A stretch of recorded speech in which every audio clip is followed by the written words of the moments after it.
नमस्कार, सूत्रकार समाचार में आप सभी लोगों का स्वागत करता हूं। मैं अंकित सिन्हा। इंतजार की घड़ियां समाप्त हो गई। दुनिया के सबसे बड़े लोकतंत्र का जो महापर्व होता है, चुनाव आयोग ने आज उसकी तारीखों की घोषणा कर दी। चुनाव आयोग ने आज 7 चरणों में देश के आम चुनाव का ऐलान कर दिया। इस 7 चरणों में कई सारे जो राज्य हैं, जो देश में 28 राज्य हैं, 9 केंद्र शासित प्रदेश है और इनमें 4 राज्यों के विधानसभा चुनाव भी होने हैं। इन चारों ही राज्यों में जिस दिन उस राज्य में वोटिंग होगी उसी दिन विधानसभा के चुनाव भी उसी दिन होंगे और जो इन सभी के नतीजे हैं वो 4 जून को आएंगे। कहा जा सकता है कि इस बार का चुनाव जो है लंबा खिंचने वाला है। पिछले बार मई महीने में चुनाव समाप्त हो गया था। जो 2019 का लोकसभा का चुनाव था वो मई महीने में समाप्त हो गया था। तो इस बार 1 जून को जो है अंतिम चरण का चुनाव होगा और 4 जून को नतीजे आएंगे। देखना होगा कि इस पूरे चुनाव में चुनाव आयोग ने कई सतर्कता भी बरतने को बोली है और कई सारे घोषणाएं भी की है। तो उसी पर बनी एक रिपोर्ट आपको हम दिखाते हैं।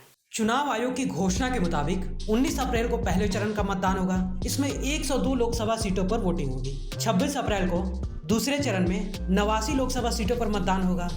7 मई को तीसरे चरण में 94 लोकसभा सीटों पर मतदान होगा।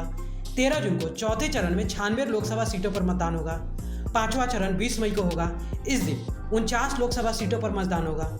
25 मई को छठे चरण में 57 और 1 जून को 7वें चरण में 57 सीटों पर मतदान होना है। सबसे ज्यादा उत्तर प्रदेश, बिहार और पश्चिम बंगाल में 7 चरणों में मतदान होगा। मुख्य चुनाव आयुक्त ने प्रेस कॉन्फ्रेंस में बताया है कि लोकसभा चुनाव के लिए देश भर में 10.5 लाख वोटिंग सेंटर बनाए गए हैं। 55 लाख ईवीएम मशीन से वोट डाले जाएंगे। उन्होंने बताया कि देश में करीब 97 करोड़ मतदाता हैं, जिनमें इस बार 1.82 करोड़ नए वोटर्स पहली बार मतदान करेंगे। इनमें 85 लाख महिला मतदाता हैं। कुल मतदाताओं में 49.7 करोड़ पुरुष मतदाता हैं, जबकि 47.1 करोड़ महिला मतदाता है। इनके अलावा 2,18,000 ऐसे मतदाता हैं जिनकी उम्र 100 साल से ऊपर है, जबकि 82,85 साल से ऊपर के मतदाता हैं।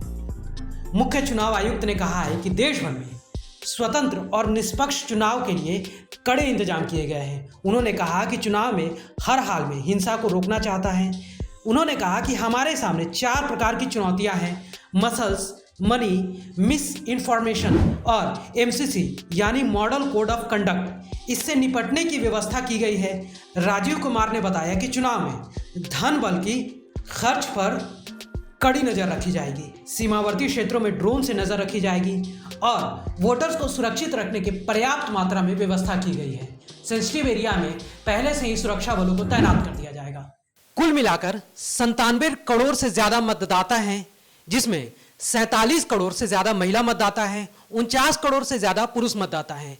कई ऐसी बारीकियां हैं जो चुनाव आयोग ने बताई है, जैसा कि आप रिपोर्ट में देख सकते हैं, सुन सकते हैं। फिलहाल के लिए इतना ही। बाकी की खबरों के लिए देखते रहिए सूत्रकार समाचार। हमारा यह वीडियो अच्छा लगा तो इसे लाइक करें, शेयर करें और हाँ, सब्सक्राइब करना ना भूलें।